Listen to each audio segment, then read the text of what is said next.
May the 4th be with you. So today, for a special May 4th episode, sorry it took so long, I'm going to be making Crosshair's helmet from the Bad Batch. Taking you through step by step of what I did. Sorry, I was just getting over a cold when I was filming the video, so I might sound a little weird.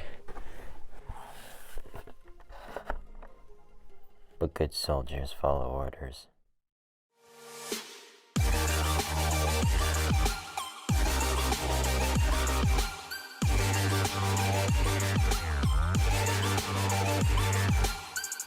So as you can see, my helmet has a lot of ugly layer lines in here. So my printer didn't do the best job on this helmet. So what I'm going to do is I'm going to use an electric sander to try to sand as much of that out as I can. So here I have some 3D printer resin. This goes to a different kind of printer. It's called SLA printing, as with what we used here is FDM printing.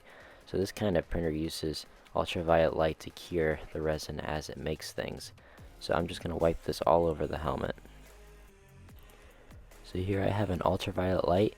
This is supposed to replicate the rays that the sun gives off, which cures the resin, but I didn't really notice any difference between before and after I used the light. So what I'm going to do is I'm just going to sit it out in the sun for a couple days to let all the resin fully cure.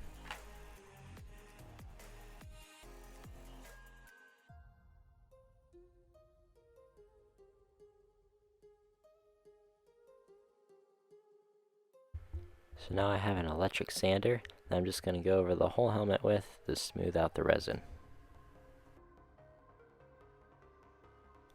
So now I decided to do a second coat of this just to fill in anything I missed and to make it more durable. Then once that's fully cured, just sand the whole helmet down again. Now I just have a generic sandable primer that I'm going to spray over the entire helmet to identify any spots that I missed. So now I'm using something called Bondo glazing and spot putty. This is nice because it's not a two-part mixture, so it's really easy to put on, but it does stink, so it's best to do this in a well-ventilated area. Oh, and make sure to wear gloves. It's pretty messy. Now just use a rougher grit sandpaper to sand down all the red spots until it's smooth. Now you're not going to hit every spot the first go around, so just go over all the spots that need some more work. Then use a little bit higher grit sandpaper for this and sand the helmet down. So now I'm going to use some filler primer, and what this does, it's like a thick spray paint, so this fills in all the little spots that we missed or scratches that we made with the sandpaper. And so I'm just going to go over the whole helmet with this, and it's good because it identifies all the spots that we missed. So your helmet should be a lot smoother now, so I'm going to move to hand sanding with a higher grit sandpaper over the whole helmet to get it super smooth. So this filler primer pointed out some spots that needed some more work, so I just went over with some more Bondo, and I'm going to hand sand it. So now that I just scratched it up again from sanding, I'm going to go over with another coat of filler primer to fill in everything. Then I'm going to go over it with a higher grit sandpaper. So now this front piece was printed separately, so I'm going to use some E6000 and super glue to glue it on. I'm just going to squirt some along the helmet and along the other piece that goes on and firmly clamp it together until it dries. I also decided to rub some super glue along the inside to make it a little stronger. So the weather's getting colder and I don't feel like applying the Bondo outside anymore, and I can't do it inside because it stinks, so I'm using spackling. This is like drywall to patch your holes with on your walls, and it starts out pink and dries white, so that's nice, but it's not waterproof and not nearly as durable, so it's not ideal, but for my circumstances it'll work. So I'm just applying this and then getting my finger wet, which helps smooth it a lot better. So I was running low on filler primer, so I just decided to use the sandable primer, which worked well, and this will help seal the spackling in so we can later paint over it.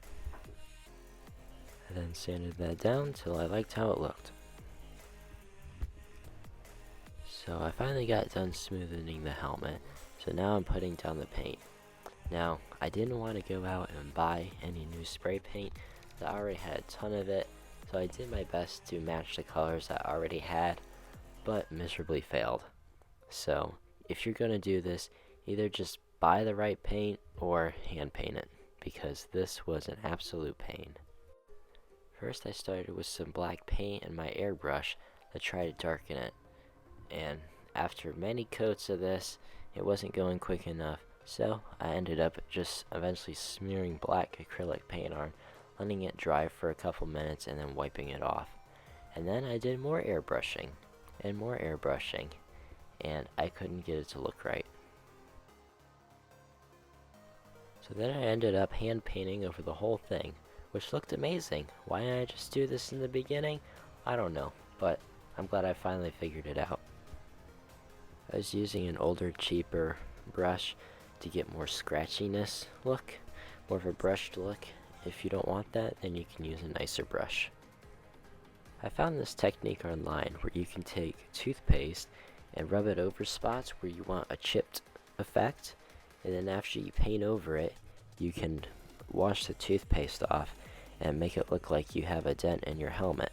I thought this was pretty cool, so I tried it out, but I think I need to spend some more time with this technique because I couldn't get it to work right, and I ended up just getting wrong texture and it wasn't right. Unfortunately, I don't learn from my mistakes, so I ended up spray painting the top of the helmet with this primer that was light gray, but turned out it was too light, so I ended up doing the same thing I did last time. I airbrushed it many times, and then I wiped dirty water and paint on it, and I still didn't like how it looked. So I ended up just using light gray paint and painting over the whole thing with a paintbrush. So this is where I started washing the toothpaste off, just with a wet paper towel, and it was smearing the paint, and the paint was sort of stuck to the toothpaste, so it wasn't coming off cleanly, and it just left a texture that I didn't like. So if I do this again, I'm gonna have to do some experiments first. Then for the texture, I did some dark gray paint and just dry brushed it onto the whole helmet to give it some textured look. Then I finally got to peel off the satisfying tape and see all those beautiful colors underneath.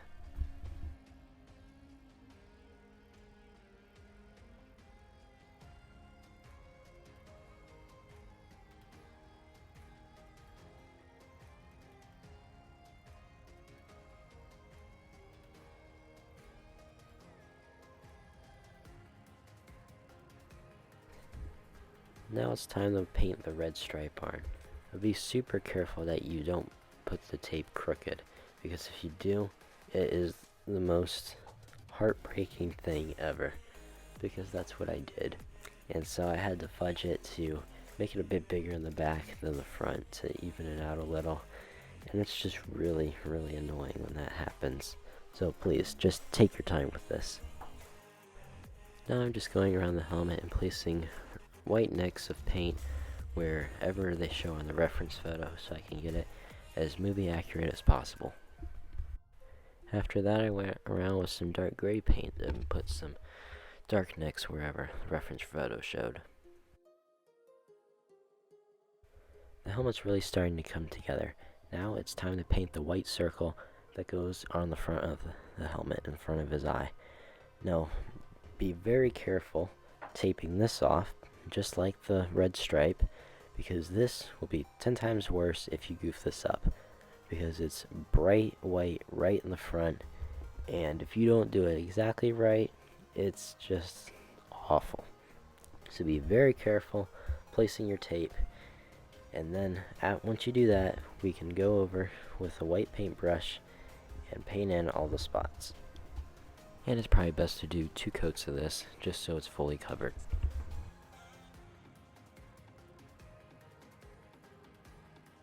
Now it's time to work on his rangefinder.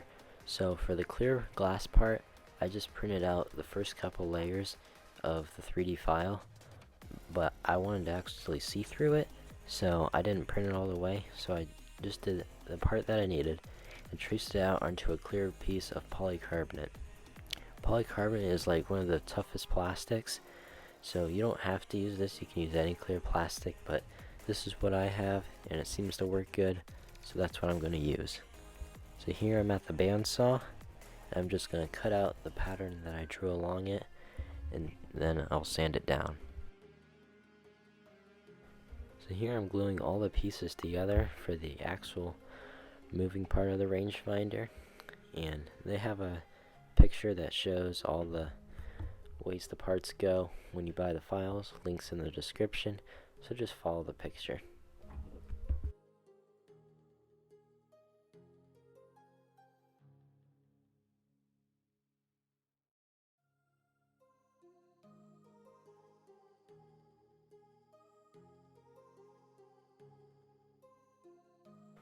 So along this line in here, I wanted to make it darker, more distinct. So instead of trying to tape it off and use a paintbrush to try to get in there and screwing stuff up, I just used a fine tip Sharpie, which seemed to work really good. Just be careful that you stay in the crease and you don't accidentally slip and draw a nasty mark on your helmet.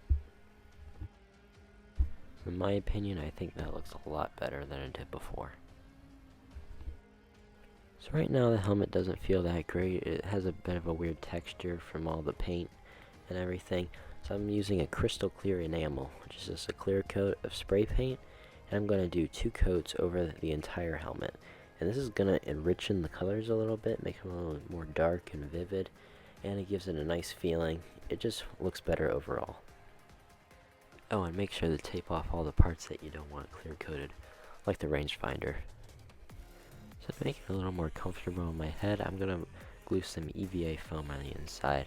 Now at first I tried using contact cement, but it's a little touchy, and if you let it dry too long or anything like that, it won't work right. So I suggest just hot gluing the foam in. It's a lot easier, more simple, not as stinky, and it holds fine.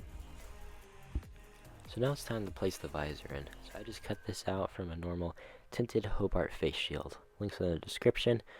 Basically, you just cut it out with some scissors and to the exact size, and it works perfectly. So what I did is I temporarily placed the visor on the inside of the helmet just so I could get the tape to line up just how I wanted, and then I used some white paint to go over it. Now, you cannot just use normal water-based acrylic paint for this job. You can literally blow it off with your breath. So you either have to use oil-based paint or sand the surface first. So what I did is I just spray painted some into a cup and then painted it on. Since it was oil-based, it stuck fine. And for the middle part, I didn't have any gray spray paint that I liked, so I just taped it off and sanded that exact part that I wanted and painted over with gray paint. And I made sure to do 2 to 3 coats with the gray paint. Alright, so this is the last step of the helmet. I just use JB Weld steel stick to place the visor in. This is just like Play-Doh, knead it together, and then stick it on the visor, hold it in place for a few minutes, and it is hard as a rock when it dries. If you use this, your visor isn't going anywhere. Thank you so much for watching. If you could, please make sure to like, subscribe, and comment down below what you would like me to make next. I'm really happy with how this helmet turned out. It really looked good on my display shelf. And yeah, may the 4th be with you.